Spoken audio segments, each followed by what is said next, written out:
Hello, everyone, and welcome to this very important session on racial justice in the time of COVID. My name is Sreenivasan, and I'm the Marshall Loeb Visiting Professor of Digital Innovation at Stony Brook School of Journalism.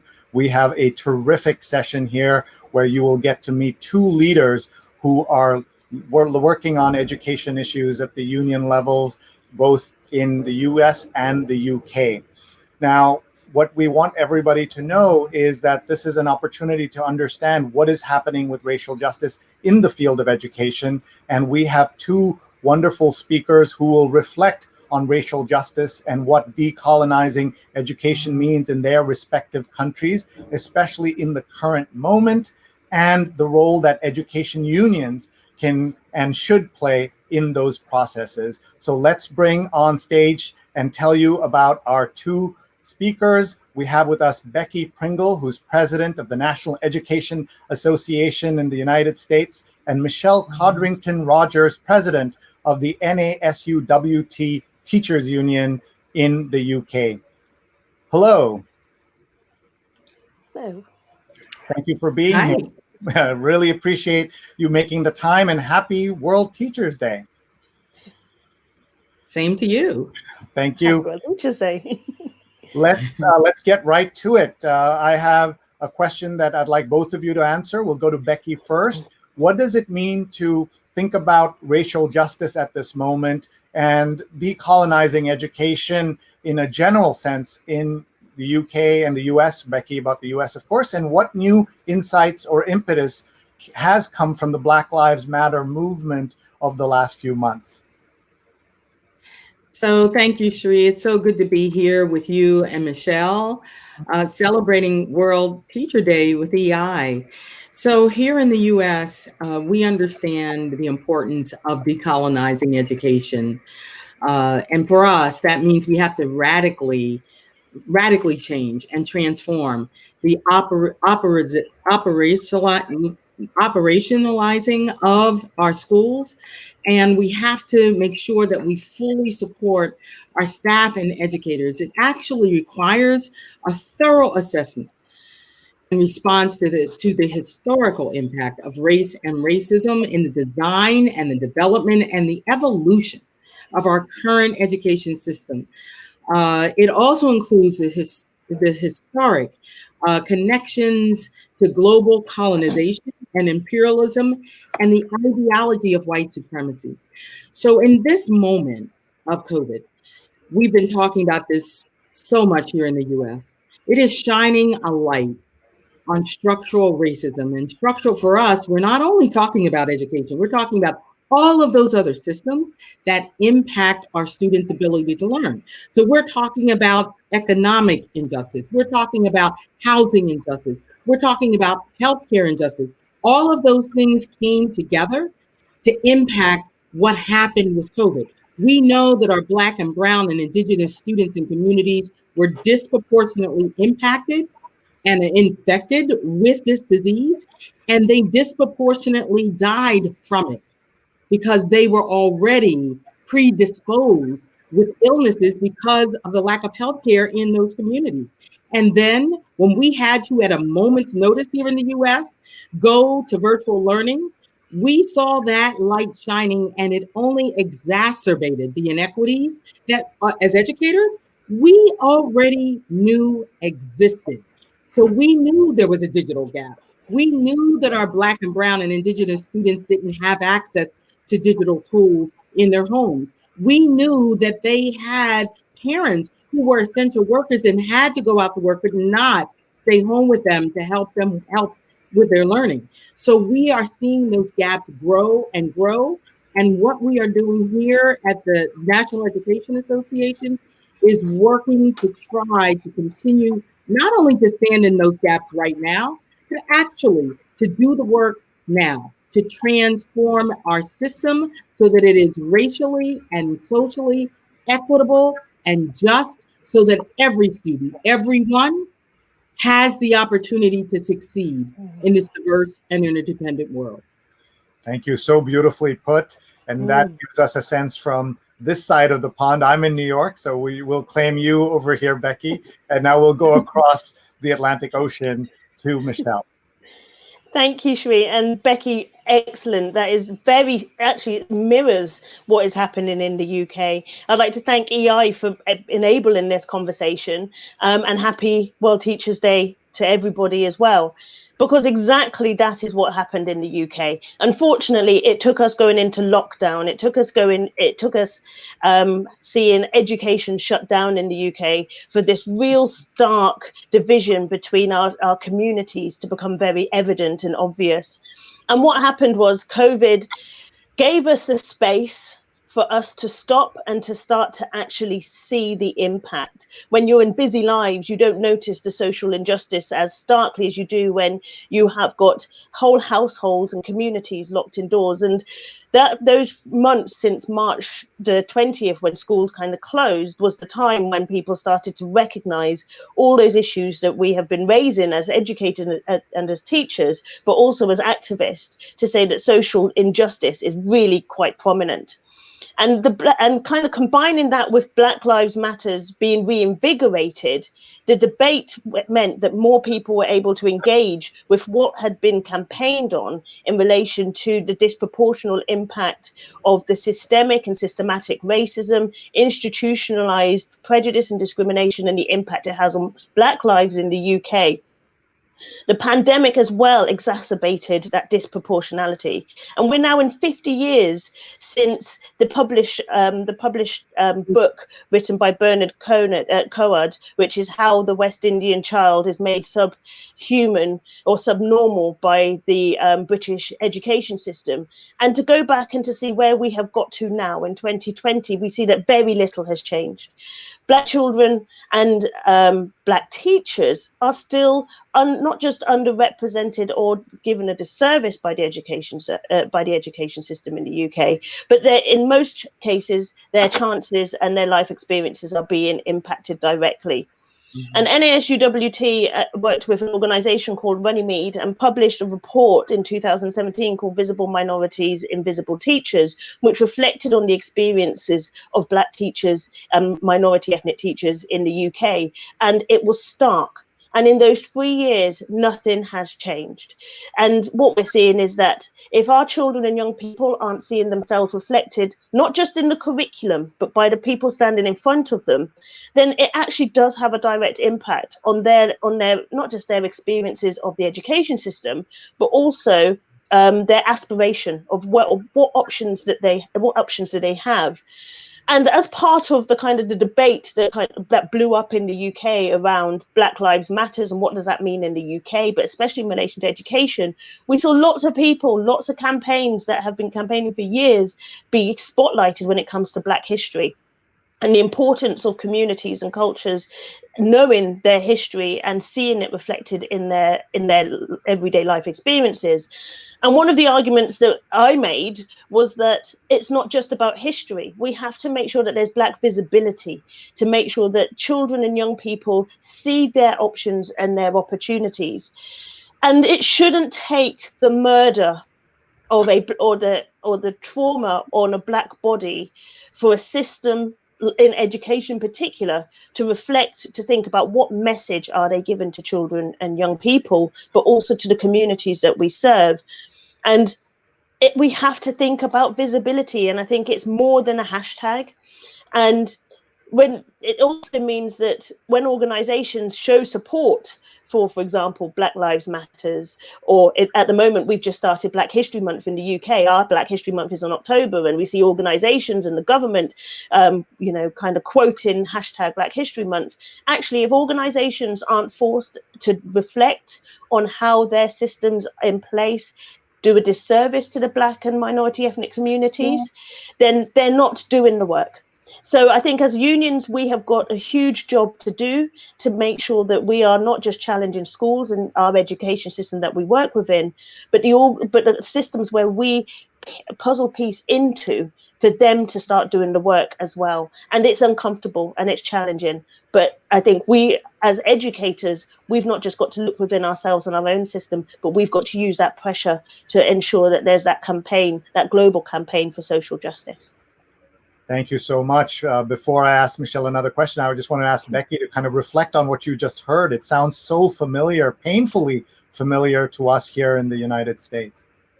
It absolutely does. You probably saw me shaking my head the whole time Michelle was speaking, because here's the thing.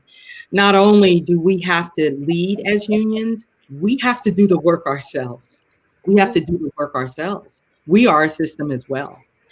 In 2015, the NEA convention, our large convention of 10,000 delegates, came together and passed a new business item to take on, committing the organization to take on institutional racism. That was 5 years ago.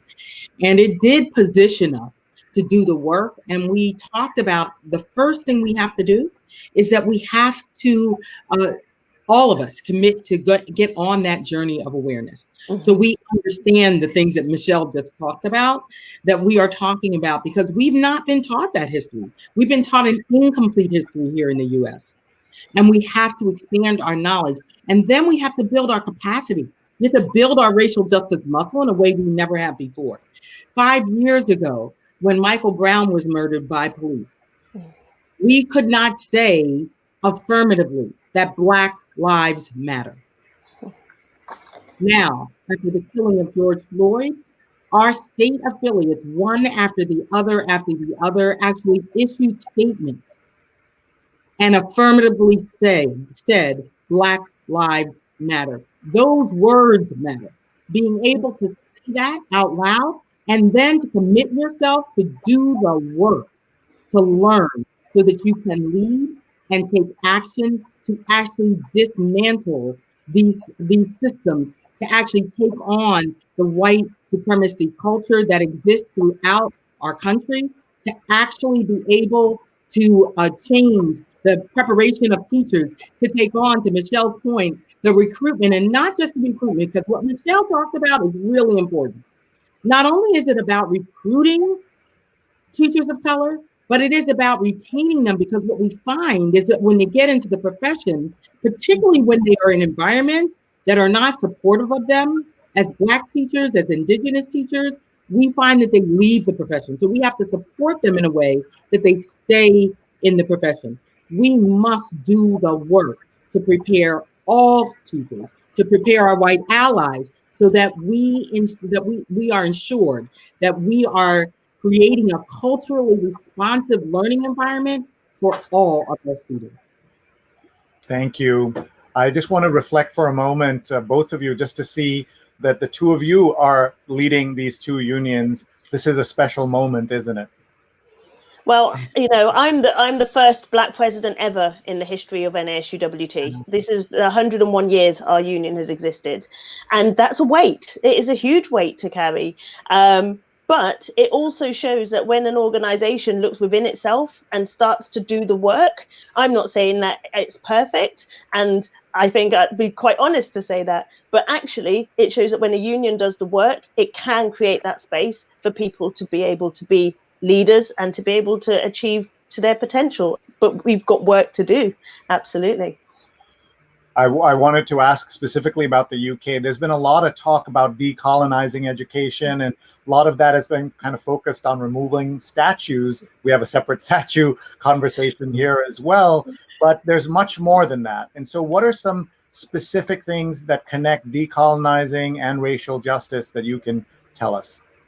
Becky kind of touched on it earlier, is the fact that we're not taught the uncomfortable past, and that's none more prevalent in the UK. The UK, that was the leader of colonization and empire building, which was traumatic, and it was built on pain and destruction of cultures and communities and history. But we're not taught that in school. Our children and young people are literally just taught pretty much about slavery, one of the most traumatic aspects of our past, and especially for our communities. However, we are surrounded by the kind of the spoils of that period of time of empire. We're surrounded by monuments to people who, from the majority of us walking around in the UK, don't know who they are. And then when you start scratching the surface and realizing that people have got this connection to trauma, and we have to keep remembering it is about trauma and it is carried into generationally, you know, it's easier to argue about whether a statue should remain as opposed to saying, why didn't we learn the truth about this era? So although the kind of the reporting is very much, do we keep the statue? Do we let it? Do we get rid of it? It's actually more of a case of what does the statue symbolize and what other actions need to be taken to kind of remedy this disproportionate or kind of unbalanced version of history so that we are learning it. And so the statues are just a symbol, but it's easier to get pulled into that debate, and it has to be what else needs to be done. And these statues stand in very prominent places outside very prominent symbols of the British Empire and British success. And we have to think, how did Britain get to be so successful? What was it built on? And what does it owe to the rest of the world and to other cultures and to other communities, because it benefited based on that trauma? And so schools have got a place to play in that, but so do universities, so do other structural organizations, but it has to start in the places of education. Our children need to know what they're looking at. Thank you very much. Our final question to Becky, I just want to ask you about the kind of political resistance that now we're seeing as, you know, more and more people are saying Black Lives Matter, as you indicated. We're also seeing some resistance. And in this country, we're also seeing that this idea that this country was built on the profits of slavery is being pushed back, that we want to, instead of thinking about the 1619 project, it's more important to think about the 1776 project. So without getting into the politics of it, what can we say to our teachers watching today, the allies of teachers, parents, students, and everyone who cares about this topic? What is your message to everyone? Educate yourself. Sree, my father was a history teacher. I'm a science teacher, and I didn't much care for history, but he didn't much care that I didn't care. And he sat me down and he filled in the gaps for me. So I'm not, Michelle, I'm not the first Black president, I'm the fifth. But it doesn't change the reality that in this moment as Black leaders, we know that there will be resistance and there will be pushback. In the US, we have but to look at our history. When we think about the 13th Amendment, abolishing slavery, and if our listeners have not had the opportunity to watch the Ava DuVernay documentary 13th, they must. Because what it talks about is that clause in the 13th Amendment that abolishes slavery, that talks about as punishment for crime of the party, they shall be duly convicted. And that was used to continue to enslave Black people. And for us, we talk about that as fueling the school to prison pipeline in this moment, as criminalizing Black Americans and them being disproportionately represented in the criminal justice system and in prisons. We need to know that history. We need to understand what happened after the Civil War. We need to know what happened in Reconstruction, and we need to be aware of the fact that that violence was at the highest level during that time. And so there will be a lot of resistance, and we have to be prepared for that resistance in this moment. And the best way is to be educated. If you know your history, if you know the history, then you are not, as my father reminded me all the time, if we don't know our history, we are doomed to repeat it. So as educators, as unions, we need to continue to learn and grow and act. And that includes transforming not only our public education system, it means transforming our unions. It means transforming the preparation of our teachers and other educators. It means partnering with organizations, not only here in the US, but clearly around the world, to finally bring to bear racial justice, in this world. Beautifully put. And on that note, we will end this. As you know, it's a very busy day at World Teachers Day. And thank you very much. Our guests have been Becky Pringle, President of the National Education Association in the United States, and Michelle Codrington-Rogers, the President of the NASUWT, the Teachers Union in the United Kingdom. Thank you very much, all of you, for watching. And please keep sharing this feed so everyone can see.